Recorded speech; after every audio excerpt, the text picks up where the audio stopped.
Well, Australian students will see their debt rise in line with inflation tomorrow. The average $25,000 HECS debt expected to rise by close to $2,000 because of indexation. Indexation is now at 7.1%, the highest in more than 3 decades. Joining me live now is independent MP and federal member for North Sydney, Kylea Tink, who's been quite exercised about this. Are you getting anywhere with the government? Well, I think we're getting their attention, and there's certainly a lot of united noise around what has to happen here. You know, I think what most Australians, for us to get our head around this, what we need to understand is the current system, it basically allows for somebody to charge interest on a debt owed 9 months earlier versus what the real amount currently is. Right. So that's why Is this an anomaly in the HECS system?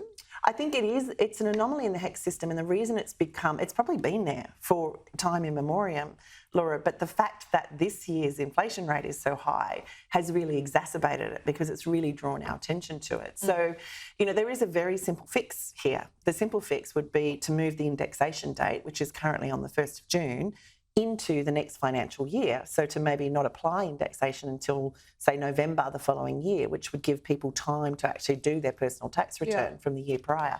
But as it currently stands, I have one young man who's worked so hard to get his engineering degree, finally got a good paying job this year and decided he was going to focus on paying his HECS debt down. Started at 20 grand at the beginning of the year. He's been paying $1,000 a month. So his real debt now is only $8,000. But he will be charged 7.1% on 20 grand. And that debt will be added to his HECS debt before he rolls over into the next financial year. Yeah, that does seem really unfair, doesn't it? I mean, students don't have a lot of cash.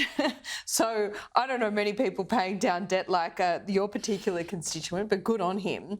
It is a simple fix, but it is still taxpayer funds. So, I mean, how much is it actually costing individual students? Not in your constituent circumstance, but it's either student or the taxpayer here, isn't it? Yeah, I think what's really interesting to me, I was actually the first generation that ended up copying HECS as I came through university. So I don't have an issue with HECS. I think HECS is a very fair system in terms of enabling those who are able to benefit from a tertiary education to then give back to society when they're in a position to do so, to repay that debt. But when you look at the fundamental principle of HECS, it was meant to be an interest-free loan. That was how it was established. And what we've ended up with in this year, in our financial circumstance, is actually a loan which will be charged a higher interest rate than most bank loans would be. So if it was truly a loan, the indexation would be less. So I think you make a really good point, though, and this comes back to, we talked earlier, the reason we had such a significant surplus in the last budget was off the back of workers. You know, it is off the back of personal income tax. And when you find little kind of quirks like this, you suddenly realise why that income tax take was so good. I mean, this literally will have the impact of millions of dollars that potentially aren't owed to the Australian government being paid by students. And I think we need to address that. We're seeking an actual costing on what the full impact of this would be, so that we're not just having conversations in theory, we can actually look at it to its full extent. There will be thousands of students watching this, thousands, maybe millions, who knows.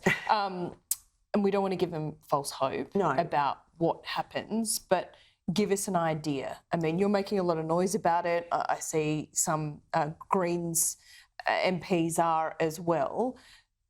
How likely is it that you're going to get the government to move on this? Look, so there's 2 things the government can do and that I'm particularly focused on calling on them to do. The first is actually to freeze indexation on the HECS debt for this year to the equivalent that it was last year, which was 3.6%. Is it too late for this year? Because it's June 1 tomorrow? No, well, is it June 1 tomorrow? Next day. Next day. Sorry. Right. So 24 hours, 48 hours. What we do know is the government can make things happen very quickly when they exert the capacity to do so. So I believe they can still make that happen. Okay, so you're talking to the Education Minister and the Treasurer about this? We'll be taking it up to the Treasurer today. Yes. Okay, all right. Well, keep us posted because a lot of people will be interested in that. Kylea Tink, thanks so much. Thank you.